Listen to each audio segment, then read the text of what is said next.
जानकारी दे रहे हैं विवेक। इस बीच महाराष्ट्र में बढ़े हुए बिजली के बिल के विरोध में बीजेपी ने जोरदार प्रदर्शन किया और महाराष्ट्र सरकार के विरोध में नारेबाजी की। बीजेपी नेताओं ने उद्धव ठाकरे की सरकार के विरोध में मार्च भी निकाला। इस दौरान बीजेपी कार्यकर्ताओं ने अपने हाथ में बैनर, पोस्टर और तख्तियां ले रखी थी, जिनमें बिजली के बढ़े हुए बिल को कम करने की मांग के नारे लिखे थे। हंगामा बढ़ने पर पुलिस ने कुछ बीजेपी कार्यकर्ताओं को हिरासत में ले लिया।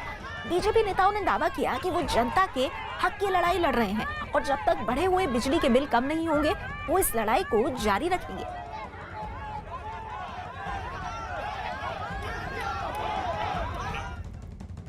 महाराष्ट्र के बड़े बिजली बिलों को लेकर राजनीति तेज हो गई है। बीजेपी के बाद अब राज ठाकरे की पार्टी एमएनएस भी उद्धव ठाकरे की सरकार के विरोध में सड़क पर उतर आई है।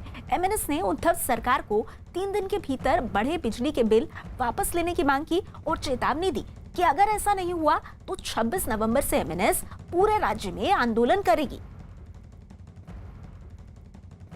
इस समय हम मौजूद हैं दादर परिसर में, जहां पर एमएनएस का पोस्ट कार्ड आंदोलन शुरू है, जिस पर बात करने के लिए हमारे साथ यशवंत किलेदार एमएनएस के नेता मौजूद हैं। सर, क्या बताना चाहेंगे इस आंदोलन के बारे में? ये आंदोलन ऐसा है कि लोगों को हम अपील कर रहे हैं कि आइए और व्यक्त होइए, क्योंकि लोगों में ये जो बिल है वीज बिल उसमें जो उनकी जो रेट्स बढ़ गए हैं उसके बहुत क्रोध है, चीड़ है, संताप है।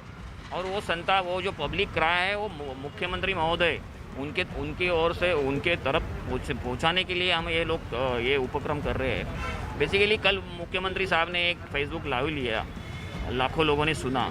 हमको उम्मीद थी कि वो कुछ ये दरवाड़ी के मामले में कुछ बोलेंगे, कुछ दिलासादायक वक्तव्य करेंगे, लेकिन उसमें कुछ भी उन्होंने किया नहीं है। अभी ये इस माध्यम से ये पोस्ट कार्ड हम लोगों को प्रोवाइड कर रहे हैं, लोग अपना मत इसमें व्यक्त कर रहे हैं। ये हम पोस्टमैन का काम कर रहे हैं, पोस्ट बॉक्स में डालेंगे, मुख्यमंत्री कार्यालय तक ये पहुंचेगा। उधर महाराष्ट्र के पुणे में भी बढ़े हुए बिजली के बिल के विरोध में बीजेपी ने जोरदार प्रदर्शन किया और महाराष्ट्र सरकार के विरोध में नारेबाजी की। बीजेपी नेताओं ने उद्धव सरकार से बिल में छूट की मांग की। बीजेपी नेताओं ने एक बार फिर महाराष्ट्र सरकार से बढ़े हुए बिजली के बिल को कम करने और जो बिल बढ़कर आए हैं उन्हें कम करने की मांग की। जनता के साथ धोखा है, विश्वासघात है। हम इस विश्वासघात के खिलाफ, धोखे के खिलाफ आज आंदोलन किया है हमने, और इस आंदोलन से हम इशारा भी देना चाहते हैं कि राज्य की जनता की जो मांग है कि बिजली का बिल कम होना चाहिए, उसमें छूट देनी चाहिए और सही तरह से वो जाना चाहिए। चलिए बढ़ते हैं आगे। हेल्दी रहने के लिए सबसे जरूरी है दूध, तो पीजिए हर रोज अमूल का एक ग्लास दूध। Stay healthy, stay fit.